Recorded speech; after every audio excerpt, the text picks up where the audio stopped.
Typically on my adventures, I'll take on a natural disaster or force of nature of some kind. But this time, it's man's turn. And nobody does eco-disasters like the former Soviet Union. I'm going to explore some of the worst man-made ecological disasters of all time. The Soviet Union is no more, but some disastrous effects from that era are still felt today. So 560 years worth of radiation right now.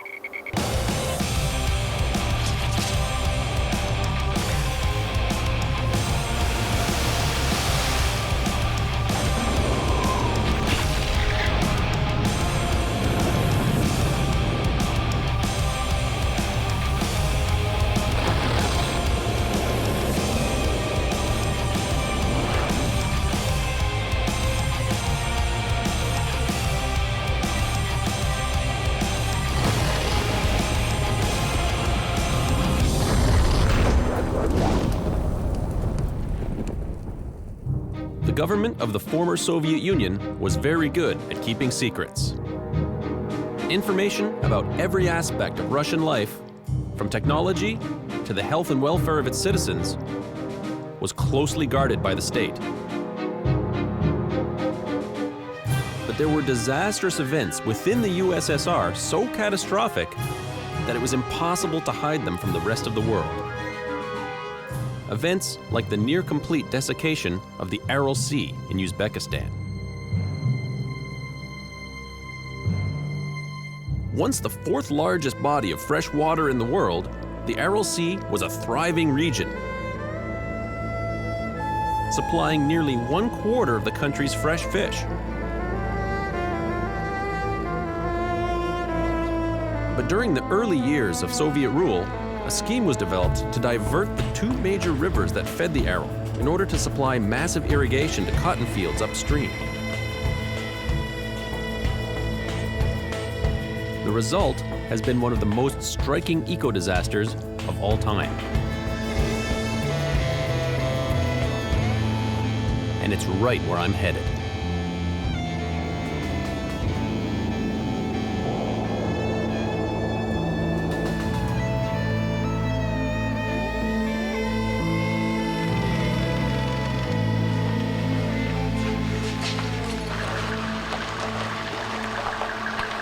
My guide, October. That's October Dospanov, named for the climactic month of the Russian Revolution.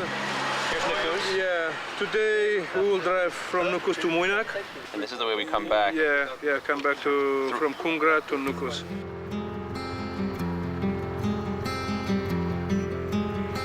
The rivers running through Nukus show definite signs of the receding water. Before I head to the even drier, more remote areas, I stop at a local market for supplies.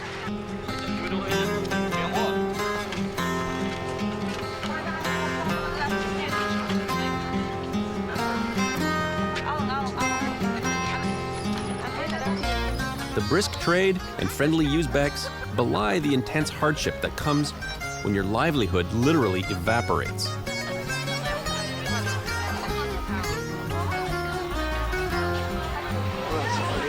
Well, when you go to a sea that doesn't have any water, you have to bring your own. So we're just stocking up right now.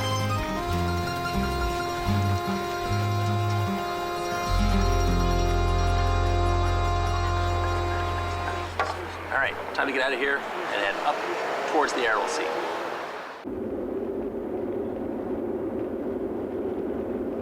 October grew up in this region during its heyday and knows firsthand the dramatic changes that have taken place. 1964, 1965, Aral Sea starting left. Yeah, in the 60s. Yeah. And you remember when there used to be water there? Yeah. All fishermen said every day for one fish factory taking 150-ton fish from Aral Sea. 150 tons per factory. Yeah. Every day. Every day. Lots of fish. Yeah, there's lots of fish. October takes me to the seaside town of Moynak. So this flat, desolate Yeah. desert used to be an island Yeah. that your parents would stay on. Yeah. Wow. Now the most interesting thing about the Welcome to Moynak sign is the fish and the water that's on it. A bit of a holdover from earlier times.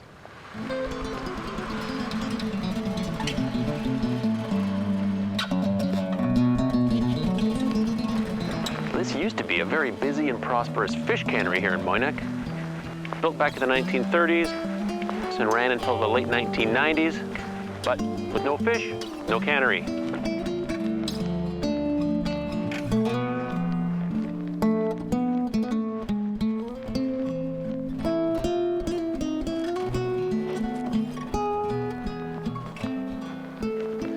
You can see there's a spot where they did a last-ditch effort to try and allow the boats to come in. They've dug a bit of a trench here, and that would have allowed the boats to come in for maybe a few months, maybe a year, and then as the water receded, that would have been that. But not just the economy is suffering in Uzbekistan. The dry seabed is causing many health issues. From Turan Desert came it from north, very strong wind. All the dust gets blown dust, across. Yeah. Yeah. So You breathe it in, and it's bad for your lungs, and it's just so many problems. Yeah. And the dust, it's not just salt, it's pesticides and industrial waste and all these different things. Bacteriological too. All this stuff comes blowing down to the south, causing This is all kinds of problems. big problem for health for people here in Central Asia. Wow.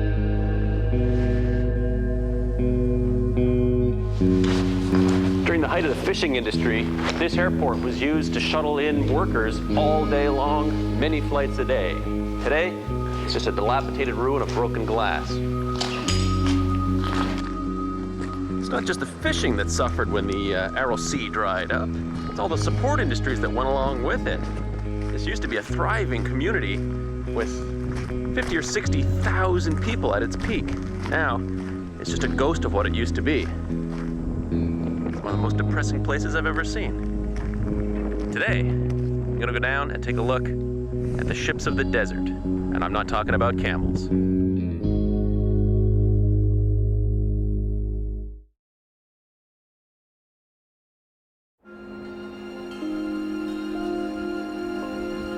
I'm in Uzbekistan, exploring one of the most bizarre landscapes I've ever seen.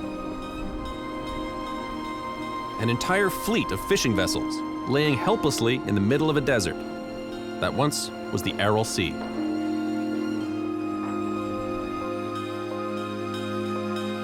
A huge water diversion project, masterminded by the government of the now defunct Soviet Union, literally choked off the lifeblood of this once mighty body of water. So when you were a boy, these ships were working every day. Yeah. What was that like?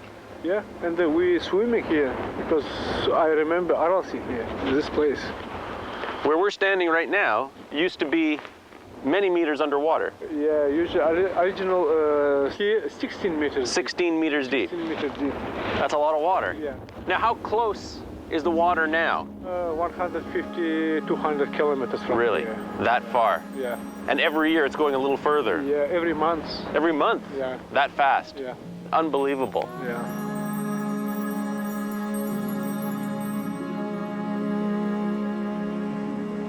All these ships used to work the fishing fleet. They'd go out every day, loaded up with fishermen. They'd come back loaded up with fish, supported the community here, fed a large portion of the Soviet Union. But when they decided to divert the rivers, this is what happened. If there's any one symbol that really represents the shrinkage of the Aral Sea, this is it.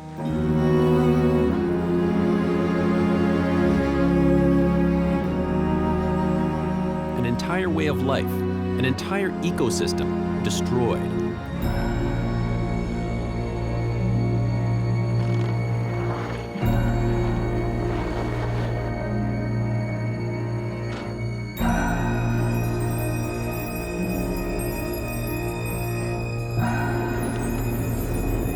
The idea right now is to drive north out of Moynick, and as we head further north, we're actually driving on the sea floor itself. This used to be the Aral.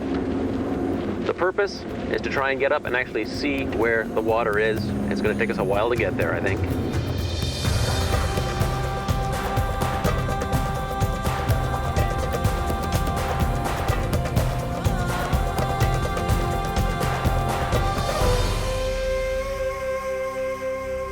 After many hours of driving, about 130 kilometers later, I've finally come across the waters of the Aral Sea. And it's beautiful.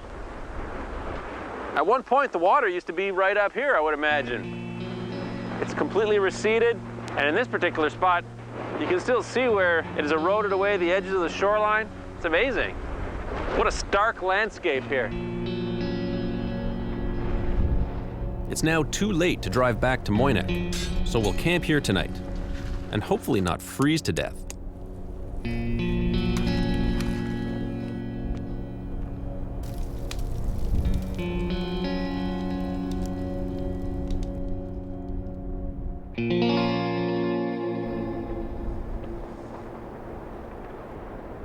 Oh, it is a cold one this morning. October, it's cold this morning. Yeah, I think -1, 2 Really? at night, yeah.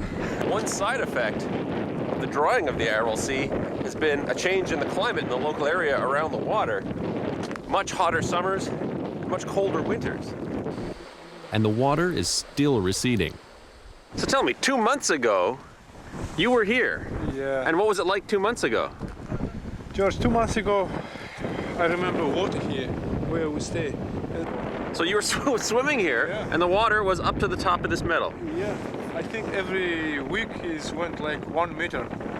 In 2 months, 2 months. the water's gone from all the way over here, Yeah. down, past here. Wow. Another major Soviet eco-disaster perpetrated just offshore from here was kept secret until just recently. Since 1948, the Soviet government ran a bioweapons laboratory on the remote island of Vozrozdenia in the Aral. The Soviet scientists experimented with smallpox, bubonic plague, and anthrax.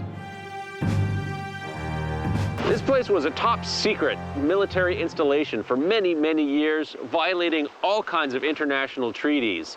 They would literally do open air tests of the worst diseases that you can imagine. And they didn't just test the diseases, they perfected them by weaponizing them, concentrating them, and storing them. Literally hundreds of tons of the most virulent, deadly pathogens that you can imagine.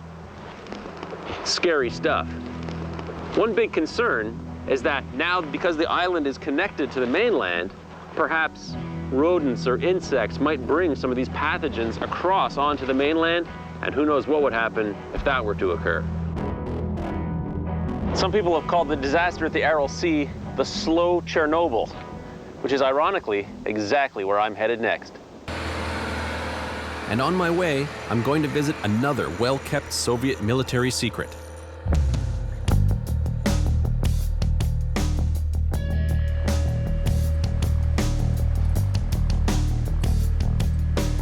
Straight out of a 1960s spy movie, this mountainside on the Black Sea coast in southern Ukraine is not what it appears to be.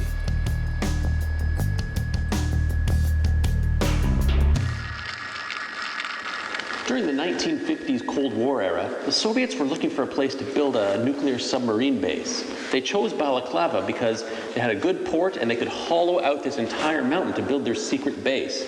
Now, they kept it a secret from the US spy planes by building a decoy rock quarry right next door. No one knew about this place till 1993. The Soviet sub program was one of the most powerful threats to the West. It was well-funded, well-armed, and extremely stealthy. A huge fleet of nuclear-armed Russian subs could prowl the oceans of the world, then retreat here undetected. Although they were able to keep this huge installation under wraps for decades, not even the mighty Soviet government could keep this next eco-disaster hidden.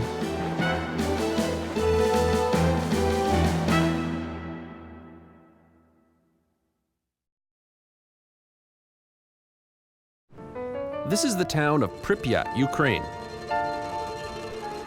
Seen here in the mid-1980s, Pripyat was a bustling, planned community of nearly 50,000, built to house workers from the nearby Chernobyl nuclear power station. The people seen here seemed to be enjoying life in a typical town in the Ukrainian countryside. But that fateful day in April 1986 turned Pripyat into ground zero for the worst nuclear accident in history.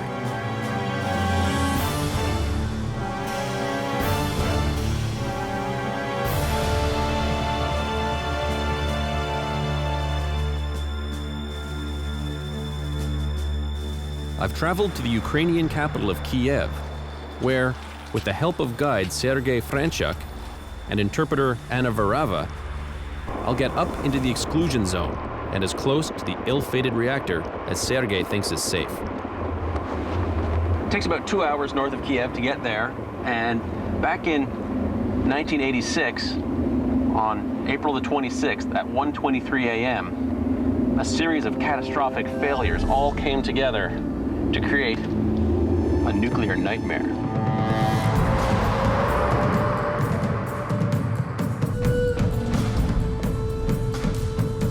As we head into the restricted area, we pass several checkpoints where our permission documents are examined.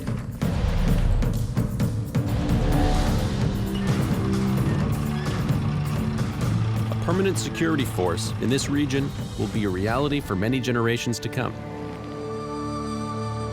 Okay, well, that's checkpoint number 2 as we go deeper into the exclusion zone.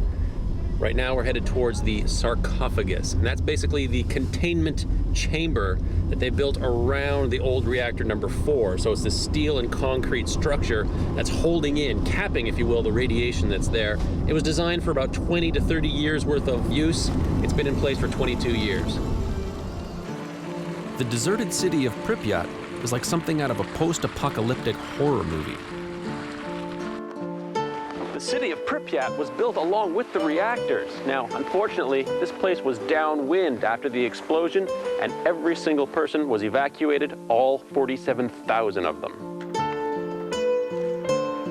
In the middle of the town stands a grim reminder that this place is uninhabitable.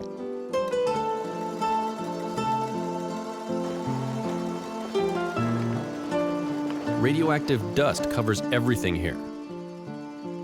This has got to be one of the creepiest things.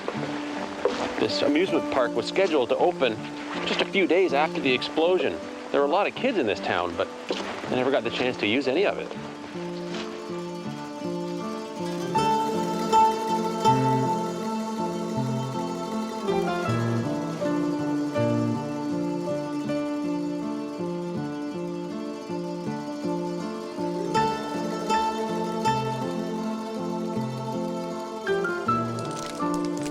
Check out some of the hastily abandoned buildings, now ravaged by time. Well, this is, or more correctly was, the Pripyat Hospital. Wow.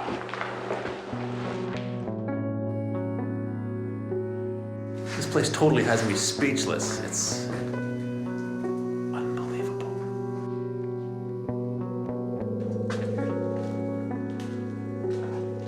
As I look around at the cracked windows and radioactive paint peeling off the walls, it becomes clear to me that no one will ever be able to live here again. Now it's time to get up close to the scene of the accident, the highly radioactive Ground Zero at Chernobyl.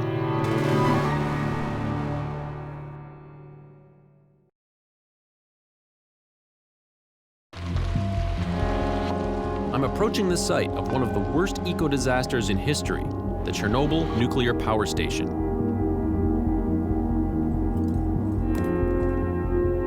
The area around the reactor is still highly radioactive, and my guides will take no chances with our lives. Давайте якомога швидше тоді. From here to that sarcophagus. Right. 100 meters approximately. And that's only a short period as well. That's І тільки short короткий time. період, так? Ну, скільки, ну, хвилин 15-20 вам хватить. 15-20 minutes. This is physically as close as I'm allowed to get to reactor number 4. Probably about 150 meters away. Not very far at all. On the night of April 26, 1986, at 1:23 a.m., reactor number 4 here at Chernobyl exploded in a catastrophic cascading failure of its systems that caused an explosion that released more radiation than at least 100 equivalent Hiroshima bombs. 31 people lost their lives in the initial fire and explosion, and then thousands more in the years afterwards from cancer and other diseases. So this is by far the worst nuclear reactor accident of all time, and it's the only level 7 nuclear event that has ever occurred. So that sort of puts things in perspective. This structure on here is the sarcophagus that was built to contain all the radiation. Gonna do a time check here. Not much time left. It's so creepy standing here. You can't smell it, you can't see it, you can't feel it, but it's there. The radiation is surrounding us, it's permeating your body. They tell me 15 minutes is safe here, but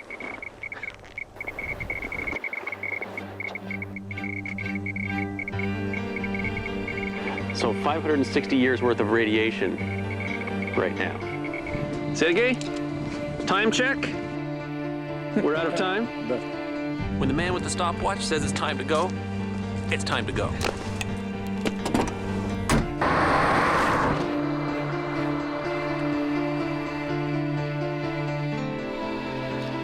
There are several memorials around Chernobyl honoring the thousands that died as a result of the accident.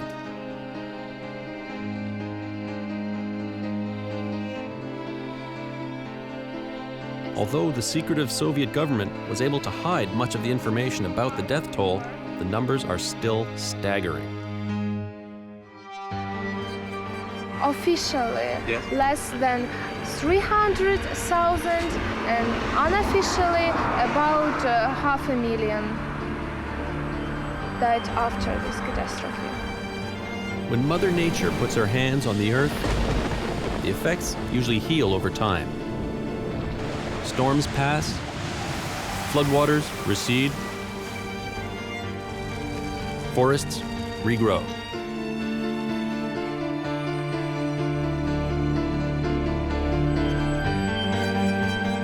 And even though man-made disasters will eventually be wiped clean by nature, how long will it take?